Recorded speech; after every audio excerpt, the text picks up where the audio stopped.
very own psychology-themed podcast series in collaboration with Buscast, where we dive into the various careers, opportunities, and stories that shape the world around mental health. Atman, as a student-led psychology club of MIT WPO, has aimed to foster open dialogue around mental health and destigmatize psychology. We are your hosts for today's episode. I'm Sonal from Atman. And I'm Shreya from Buzzcast. For today's episode, we are starting strong, exploring the field of clinical psychology, psychological assessments, and how can one build their own practice in the field. To guide us through this journey, we are joined by someone who has shaped her own path in the field. So let's welcome our guest for today's episode, Mrs. Umaima Lokhandwala Sadikot, the founder of Psych Catalyst, a clinical psychologist and a government certified counselor with over 8 years of experience. Welcome, ma'am. Thank you so much. So settle down, tune in. This is Atmakosh and we're just getting started. So ma'am, how are you doing today? I'm really doing great. Thank you so much for inviting, first of all. It's a pleasure to be on this show. Yes ma'am, thank you so much for joining us. So our first question to you today is, what drew you personally towards clinical psychology and how did you know that this was the right field for you? Okay, so back then, if I have to talk 10 years back about this field, it was not very booming career that time, and I coming from a rural background where I really didn't know about the scope of psychology field that time. So I was just doing my formal education till my 10th in my hometown. After that, I was moving out for my further education to Mumbai, and there I figured out that maths was not cup of my tea, and science was not something which I was looking up to as a career. So then when I went to Mumbai, I figured out that home science is something which is an option where you don't have to study maths and don't need to go in pure science field. So there psychology and sociology was a subject where it came as an introduction, and it was really good to study those subjects, and I was very much interested in. So I did my basic graduation in human development, developmental counseling, because since my childhood I figured out I was really good in terms of analyzing human behavior or understanding the emotion of people, especially talking about my immediate family, where even in what they were feeling and understanding the behind emotion about it which they were not expressing. So I was really good at analyzing those, which I didn't nobody told me that I could be good in this career. I figured it out after moving into Mumbai and going for further studies where psychology was introduced as a subject, as a career. So then I did my graduation in human development, developmental counseling as a subject, and I was really interested into that subject, and then later came to Pune for my masters.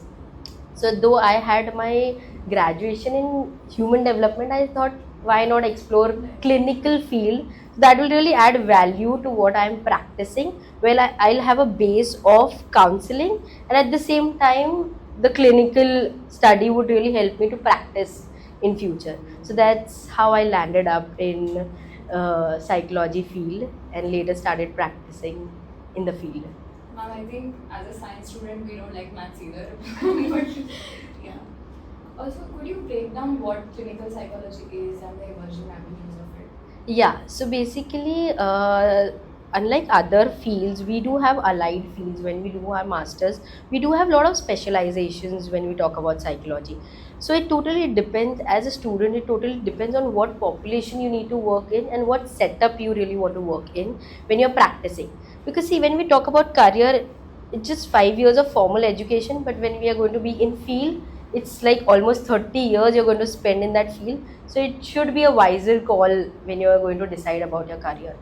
So I would rather suggest, based on my experience, that you first figure out that 5 years down the line where you look yourself, and then consider that what specialization you want to choose as your specialization, because you are going to be being in that field for next 30 years. So talking about various areas or avenues in psychology is, when you do your masters, you have various specializations, like clinical is one of the area where you work in clinic, hospitals, and various remand homes or rehabs. So this is a area where you majorly work with all the disorders in terms of clinical practice.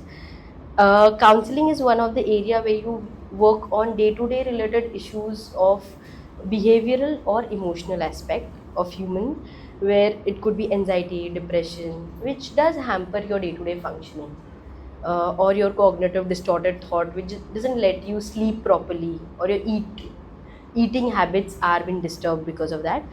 So that you do through and counseling, that is. And then the work opportunities basically in field are more related to school, being a school counselor, or day to day clinic setup where you're working as general counselor of any age group where people are experiencing de-stress in their day-to-day life.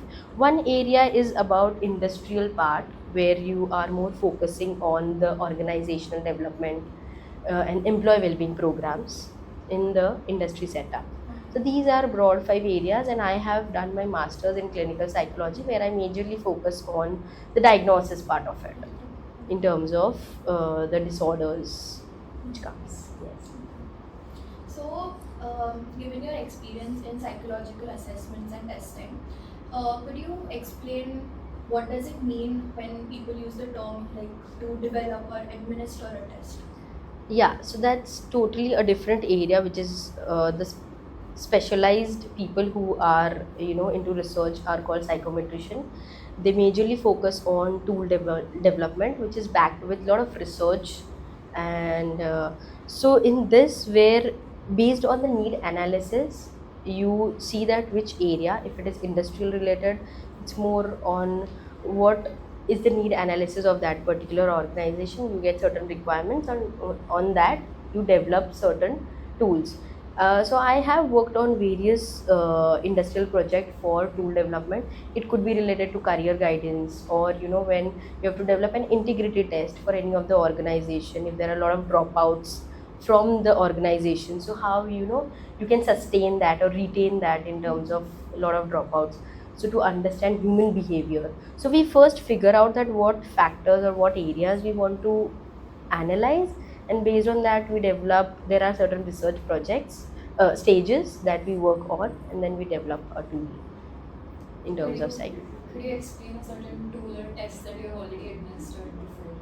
Yeah, so we have worked on one of our client who wanted to retain, I mean, example from a corporate perspective, they wanted to retain their employees because there were high rate of dropouts. So we had developed an integrity test in terms of measuring their honesty, their personality, their how what is their work value. So example, the client had given us certain areas that they wanted to understand the emotional regulation, and because they were illiterate people, we had to develop some picture based assessment for that.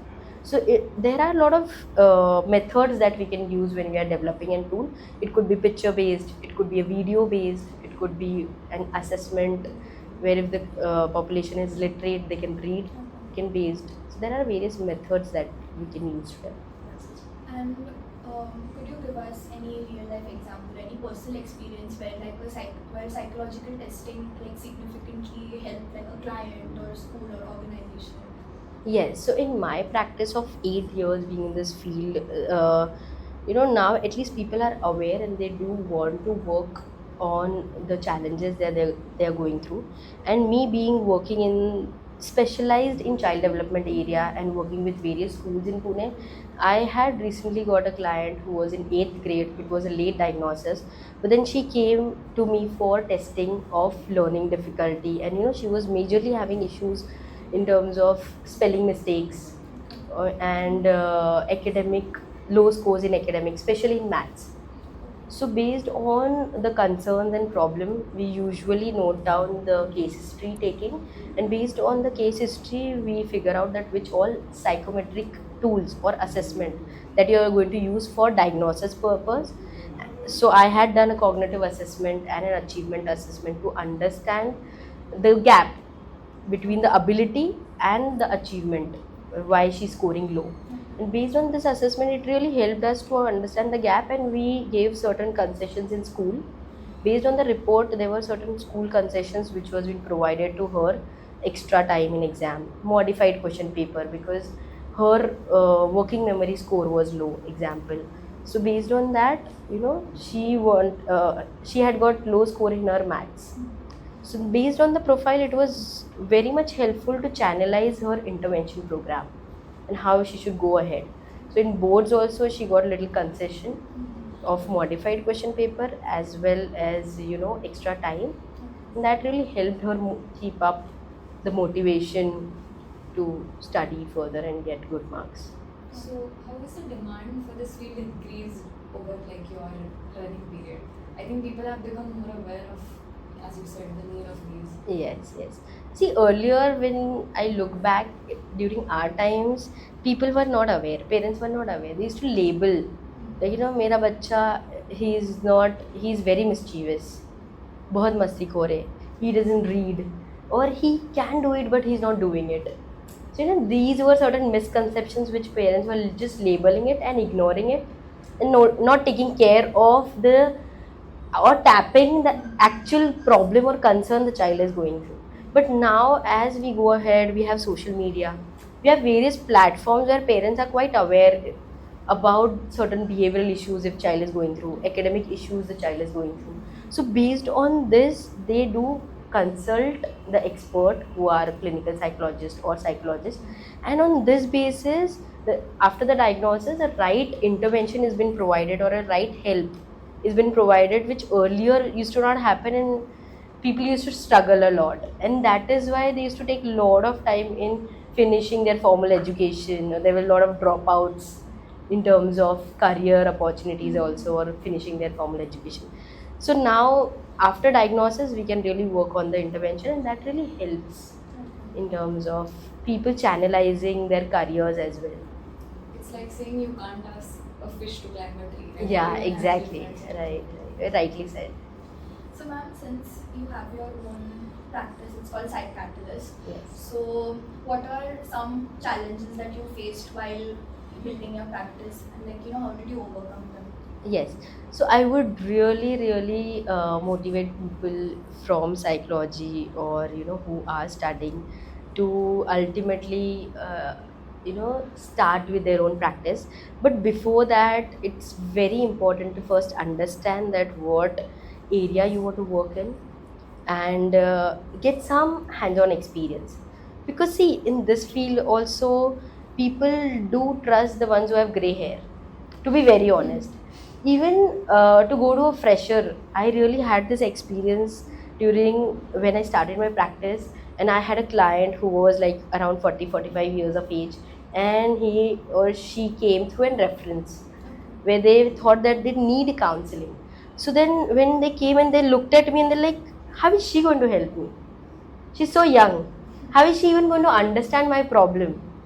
So this is a stereotype where people still have that if you're too young, how are you really going to solve our problem, or understand our problem on first stage? So it's very important that first you get some hands-on practice skills, work somewhere. Multiple internships does really help to understand which area you are interested in.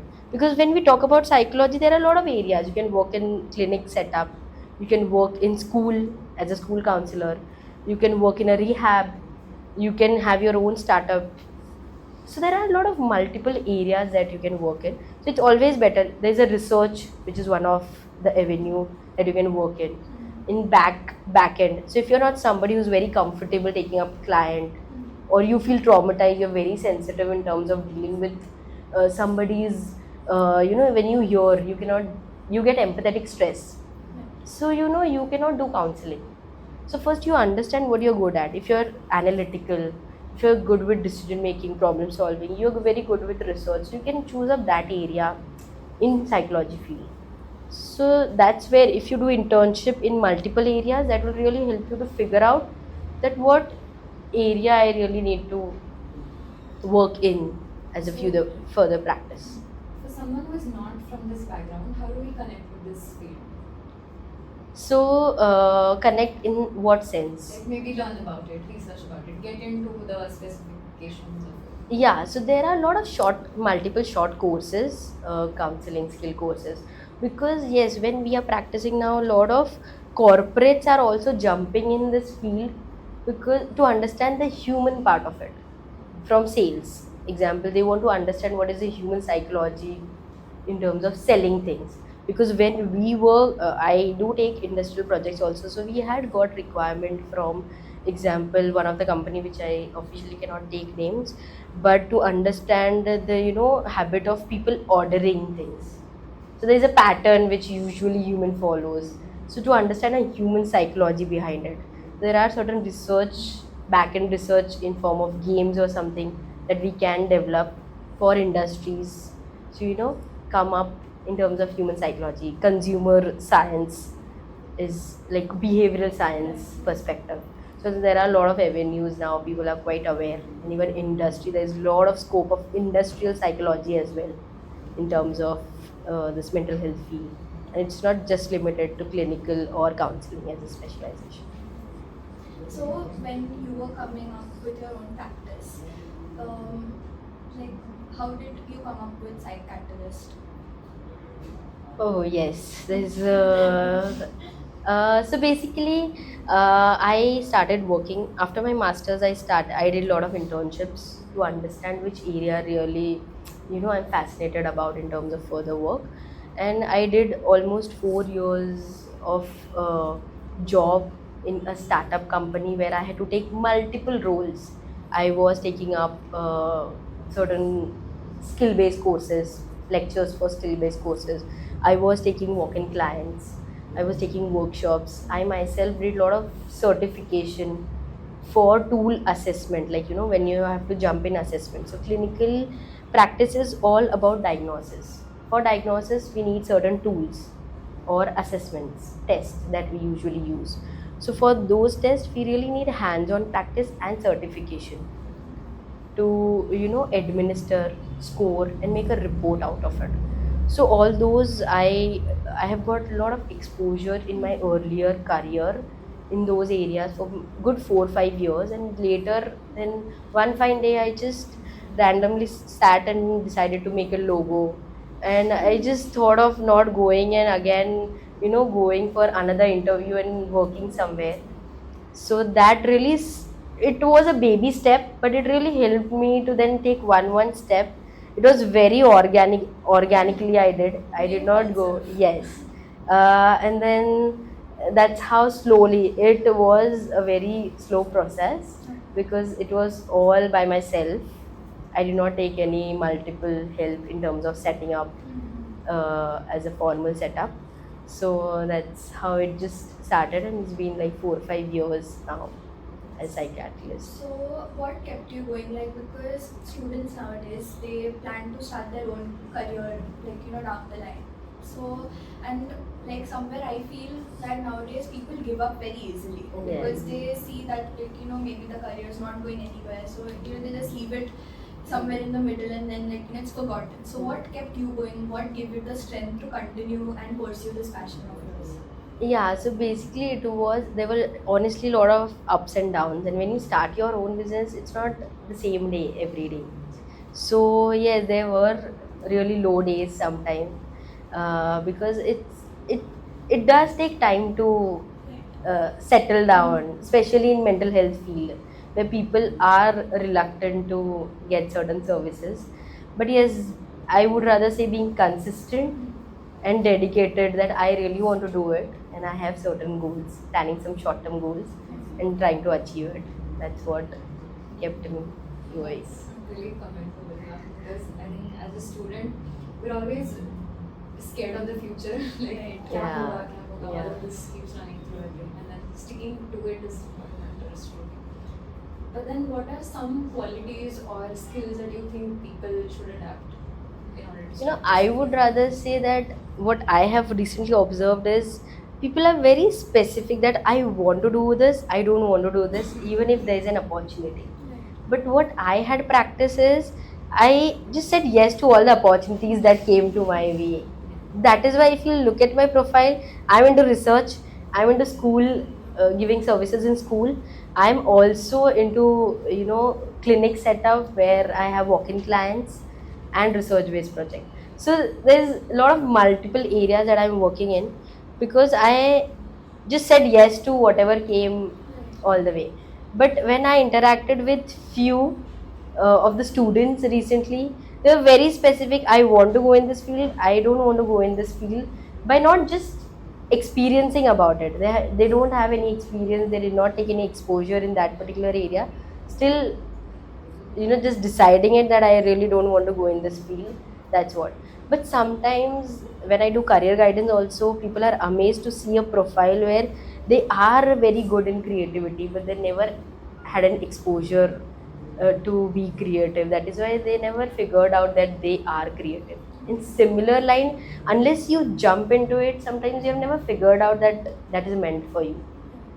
So I would rather actually give this one advice, that just get an exposure in various whatever opportunities you get in your graduation or in your masters, for internship or for job, and try to explore various areas in the field, because there are multiple areas in psychology as well, which will really help them to figure out what they really want in life.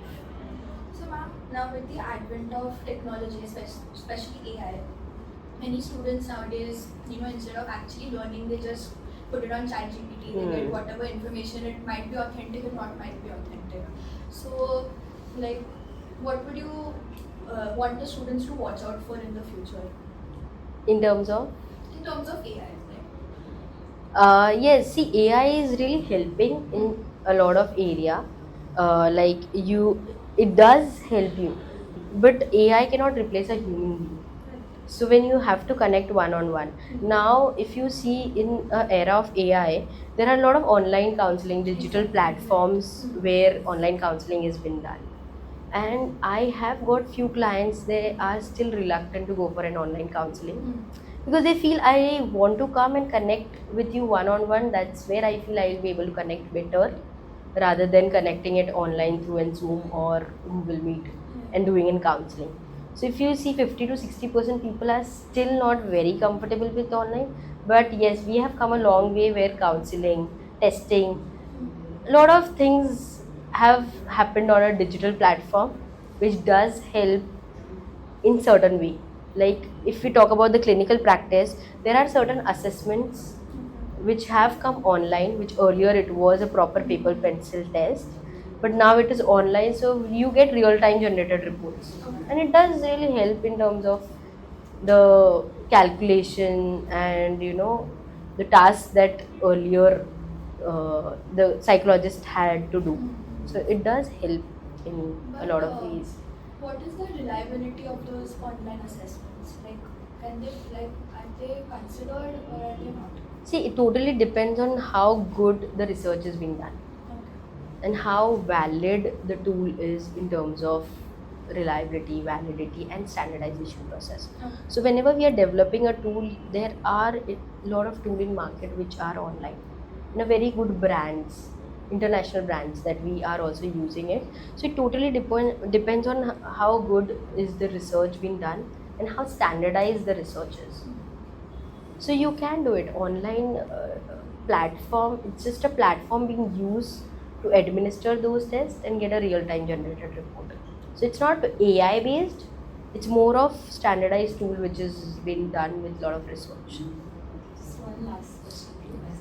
So, there is this epidemic, I would call it, that's been going on, of students talking to ChatGPT as if they are They the are, yeah. psychologist. What are your views on that? So see, ChatGPT is not somebody who's going to always help you giving. I have been, I have been listening that people are talking to ChatGPT, and sometimes they even commit, suicide or something, if that doesn't really help. So ChatGPT is again an AI tool which has a lot of limitations. It's not going to give you or going to help you the way you are expecting. If you're feeling lonely and you're going to talk to ChatGPT, not necessarily ChatGPT is going to soothe you in a way the human or a professional is going to do it. So it's not recommended to, talk to a ChatGPT and replace it with a counselor or a mental health professional is not ethically right. That's what I would comment on. So, ma'am, in the end, what is one advice that you would like to give to students who are still overwhelmed about choosing the right field? See, one thing that I would like to say is you can always take professional help in terms of career guidance help. If you're really confused, first thing that you have not figured out what your strength, what your skills are, what your personality is. One thing, you can take a professional help in terms of consulting a mental health practitioner or a psychologist or a counselor that can really help you understand what your strengths are or your profile is in terms of choosing if you're highly confused. But if in second aspect, if you're confused between which stream to or which specialization to pursue in future, you can figure out that what your strengths are and what are the requirements in that particular field.